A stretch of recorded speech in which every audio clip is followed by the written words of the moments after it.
Most people only know Doha as a place you change planes, but here's the thing. Qatar is so much more than an airport stopover. In this video, we're going to give you the ultimate guide to exploring Doha. That means visas, transport, etiquette, food, and the top things to do. Whether you've got 24 hours or 3 days, we've got everything you need to know, and we'll end this video with our final verdict and recommendation on if you should travel to Doha. Let's start with the basics you'll want to know before you land. Visas. Visas are simple. Many nationalities get visa-free entry. Australians and Brits get 30 days. A US citizen gets 90 days visa on arrival. But this can change quickly, so make sure you check out Sherpa Travel before you book. If you're not eligible for the visa-free entry, you can grab an e-visa online for around $28. We'll link everything below. Safety. Qatar is one of the safest countries in the world. Crime rates are incredibly low, but laws are strict. Public intoxication, PDA or nudity can get you in a lot of trouble. Respect the rules and you'll feel safe pretty much everywhere, even super late at night. Dress code.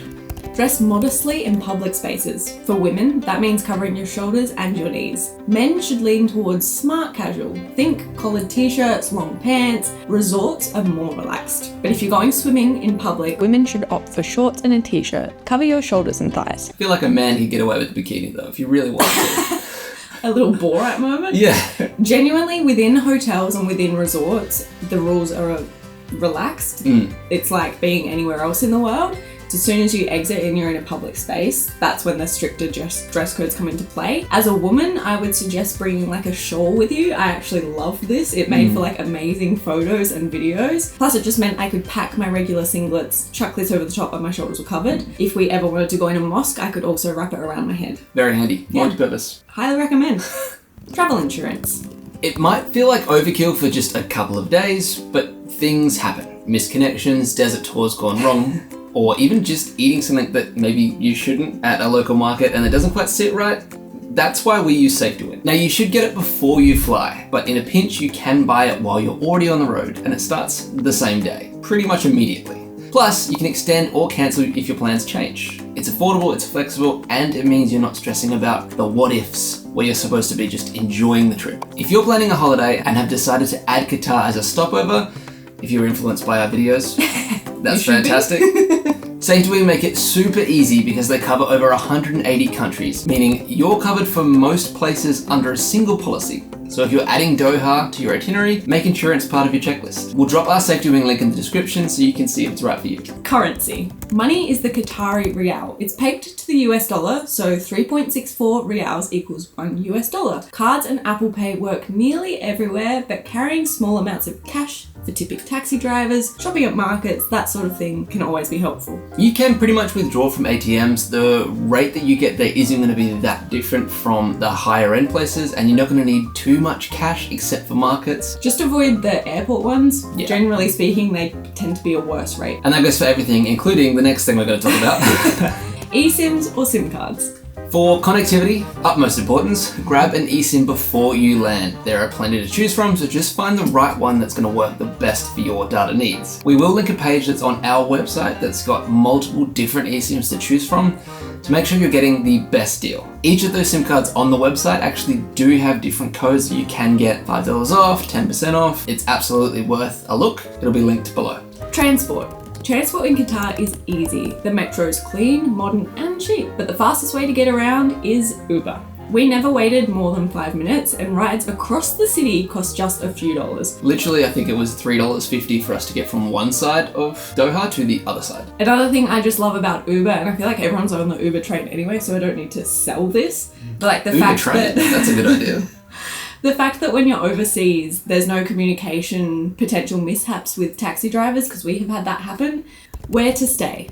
Where you stay depends on what you want from your trip. If you love luxury hotels and skyscraper views and nightlife, choose the West Bay or Lusail. These are Doha's like modern skyline districts. If you want an atmosphere, stay near the Souk Waqif or the Corniche. That's actually what we did. We ended up staying a very short walk to the Souk that we were there one night for dinner, and then woke up the next morning and went straight back there to experience it in two different lights. We had dinner there every night. Yeah, really good. Probably what I recommend, unless you want to do skyscrapers and stuff. Or if you want to do resort life, because that would be another area as well. That is true. But if you are literally in Doha overnight between flights. An airport hotel is obviously going to be the most efficient. The airport is not too far away, so you can journey in pretty easily. Something to consider in your trip is packaging where you stay with the Qatari stopover program. That way the airline is actually subsidizing your accommodation costs, and suddenly you might be in a 5-star hotel for the cost of a 4-star or less. I think it's way less. I think it's literally a 4-star hotel for $14 a night per person. So that's insane. That's wild. Obviously, if you're on a whole other spectrum to us, there are a lot of luxury accommodations in Doha as well, like the 6-star stuff that you don't ever need to leave the resort. It's not really why we travel, but I understand people might want to do that. I would like that to be why we travel. Qatar, I'd bring like us that back. to be Have us part of it. Have us at the 6-star hotel. I wouldn't Show say us no. the resorts. Okay, let's talk about the fun stuff. Top 10 things to do in Doha. These are the 10 experiences that we think you can't miss. Number 1, the MENA district. It's actually the first place we went as soon as we landed into Doha. It's like a pastel-coloured harbour that feels more Mediterranean than Middle Eastern. It's actually designed that way to contrast with the Doha kind of glass skyline. Please go at sunrise. There's empty streets, golden light, and the photos look insane. It is so beautiful. Yeah. And so much fun. I just loved it. I wish we went back later in the day because it is full of restaurants, cafes, and all that sort of thing. Because we were there at sunrise, they obviously weren't open. So it would have been cool to do at sunset as well for that. It's a testament to a place that we had that much fun there before anything was open. So true. Crazy. Number 2 is Souk Waqif, Doha's historic market. During the day, it's calm and you can browse spices, rugs, and the Falcon Hospital. At night, it transforms into the city's beating heart. Smoky grills, families out walking, and a real buzz in the air. Pro tip is to book a table at Parisa. The interior looks like a palace covered with chandeliers and mosaics. Another place, if you're looking for cheap eats, we were only in Doha for like 3 nights and we went here twice, which speaks volumes, is this place. I don't know what it's called off the top of my head, but amazing hummus and amazing shawarma. Yeah, and a super location. Also, just around the corner, there is a camel pen, which is great fun to check out. That surprised us. I believe at 4 p.m, there is some sort of camel parade. We weren't there for that, but I read it on reviews and wish we were. Yeah, that would have been cool. How did we miss that? Well, we didn't even know the camel pen. We did very little research before we went, that's how. Number 3, the National Museum of Qatar. The building is shaped like a desert rose crystal. Inside, it's a modern interactive look at Qatar's history, culture, and environment, but even if you don't go in, the architecture alone is worth seeing. It's like Sydney Opera House that had been left out in the desert for a little while and grew more like things. Great. How would you describe it? I did say it was giving Sydney Opera House vibes when we were there. I think it's really cool. It looks like it's alien almost. It's beautiful. Number 4, the Museum of Islamic Art. It's one of the best collections of Islamic art in the entire world, but the real highlight is the view. From the courtyard balcony, you can frame Doha's modern skyline perfectly through all of these arches. Go a couple of hours before sunset for the best light. Number 5, Qatar Cultural Village. Love we're doing this 1 to 1, 1, 1, 1. I know. We didn't plan that. Just worked out this way. A blue tiled mosque, a shimmery golden mosque, a Roman style amphitheatre, and a beach promenade. Free to wander and perfect photography. Again, this is jam-packed. I'm pretty sure with like shopping malls, restaurants, cafes, museums, interactive little things. It would be so much fun to be there around sunset time when it comes to life. Yeah. We went and we were the only ones there somehow. Yeah. But walking through, there's all these different architectural points. The mosques are insanely beautiful. Like, I just loved it. It was one of my favourite things we did. It was very contrasty within itself. Like, you'll see one mosque and it would look really cool, but then you'll see like a sandstone building or something that would look totally different. And then an amphitheatre that like has like Italian-ness put in it. Like, really, really cool and really all close together as well. You can walk around for a long time there. Number 6 is a dhow cruise. A dhow is a traditional wooden boat that was once used for fishing, but today you can hop on one for a 30-minute sunset ride along the Corniche. It's cheap, easy to book, and unbeatable skyline views. These go at sunset. There might be other times, but go at sunset. Yeah. I think there are ones that run longer than 30 minutes. It's just the standard is 30 minutes to an hour. Well, the one we did, pick you up from the hotel, take you down to the harbour, you hop on the boat, cruise around, watch the sunset, all of the lights turn on. I just loved it. It's really cool. I think they do have dinner ones sometimes. Well, that would be fun. That would be a long one. But look into it. Definitely worth it. Something you don't want to miss when you're in Doha because it's right there. Cheap, cheerful. really good end to the day. Number 7, the desert safari to the inland sea. This is Qatar's most famous outdoor adventure. You'll deflate your tires and race 4x4s up and down dunes before reaching a point where the desert meets the sea. Along the way, you can ride camels or see falcons. It's generally a half-day trip, but feels like a totally new world. This one we didn't have time to do. We only had a 2-day stopover and we could have spent so much longer. Yet another reason to go back. We'll go from the 6-star hotel to the desert safari. Perfect. And Souk Waqif again, because that was fun. Oh yeah. Number 8 is a jet ski in the skyline. If you're an adrenaline junkie, you can hire a jet ski and blast across the bay with the skyscrapers in the background. Just remember, ladies, pack your one-piece swimming suit and little shorties maybe, just for comfort and respect. Bit of cover. Yeah. Number 9, Vendome Mall.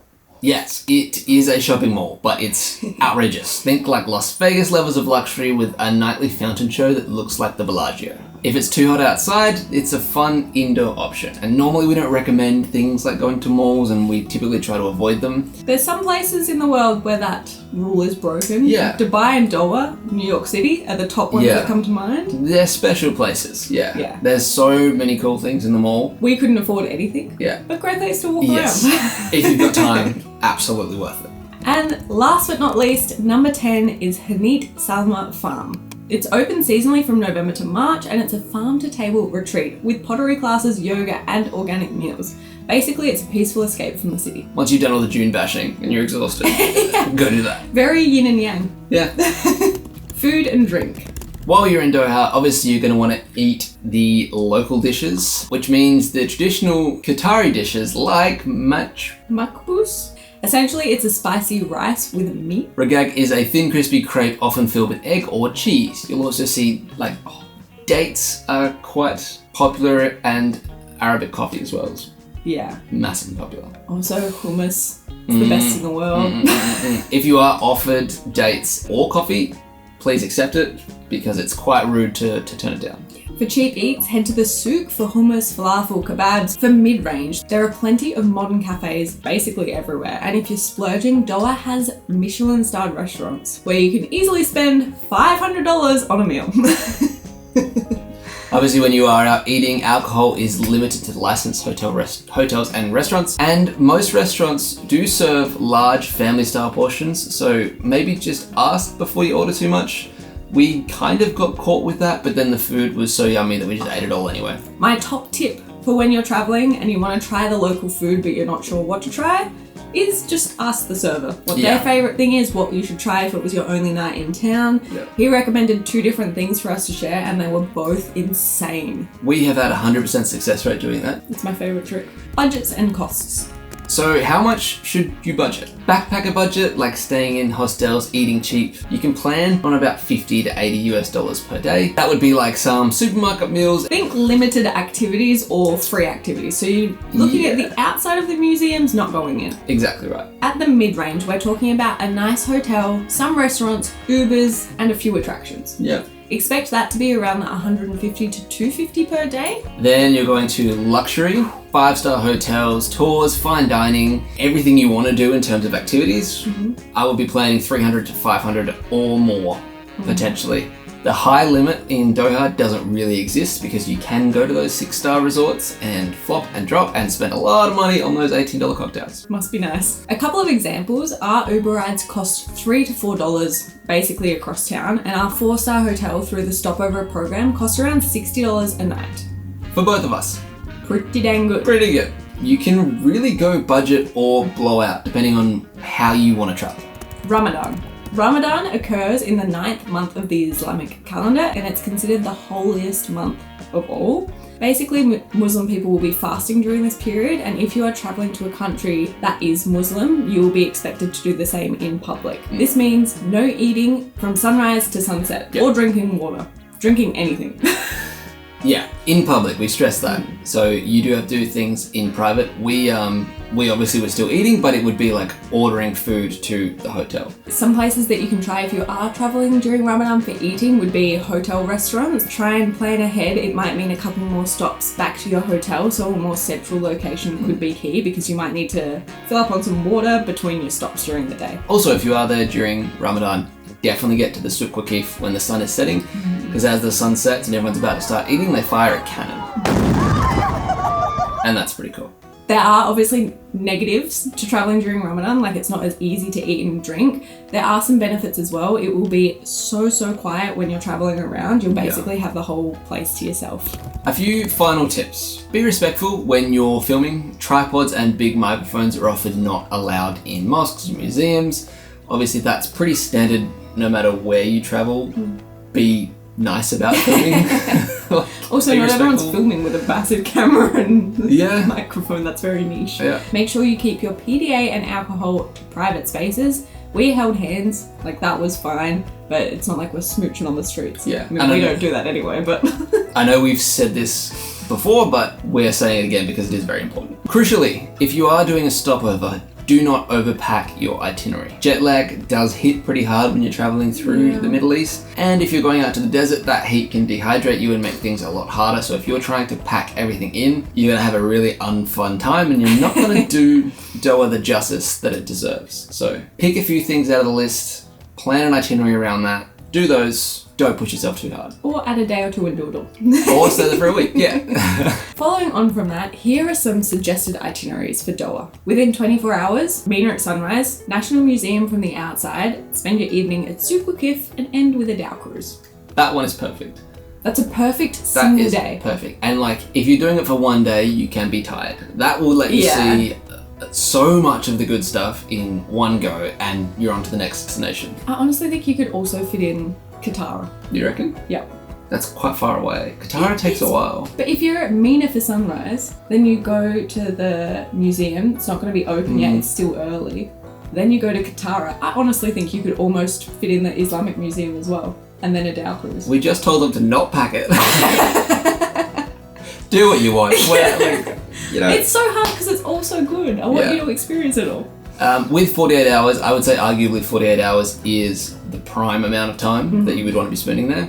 You can add the Museum of Islamic Art and the Qatar Culture Village, or if you're wanting to be a bit more adventurous, you can add a desert safari or a jet ski session with your adventure. I wouldn't be doing both of those things. Yeah. Because then you're talking about having to make some sacrifices elsewhere. But 48 hours gives you the ability to have one big crazy adventure and hit all the stuff that's more centrally in Doha. So that is prime. With 72 hours, you can basically go to all 10 of our recommended places and even maybe sneak in some beach time. I have a good timeline that I'm figuring out. If you did 72 hours, I think you could do all 10. It would still be... I would say 9 of 10. I still think one of the adrenaline things, not the other. Yeah. Because they're both basically like bigger chunks. Yeah. I think any longer than 72 hours, you'd have a good shot at doing everything. It's also hard because if you get the Qatari stopover program and you get a really nice hotel, you don't really want to leave the hotel too much. So you gotta find that balance. Our verdict, Doha works brilliantly as a stopover destination. It is clean, it's safe, it's easy to get around, and the experiences are surprisingly diverse. Even with just one day, you can get a taste of the culture and skyline. With more time, you can head into the desert, enjoy luxury at a bargain price, or just relax with a coffee and dates. If this guide has helped you plan your trip at all, please give it a like. And if you are interested in more travel guides from around the world, feel free to subscribe because we're going to be putting out a lot more of them. Let us know which country to cover next. All the things we've mentioned are going to be linked in the description just to make it a bit easier for you as well. Plus, I have made a little PDF mini guide about Doha and we'll leave the sign up link down in the description as well. Thanks for watching and enjoy your time in Qatar. Woo. Make sure to take some photos, tag us on Instagram so I can see that you're there. Then I'll get really jealous and we'll go back to Qatar and we'll stay at the 6-star hotel and we'll go on the desert safari. I'm in for that. Let's do that. Okay, so tag us.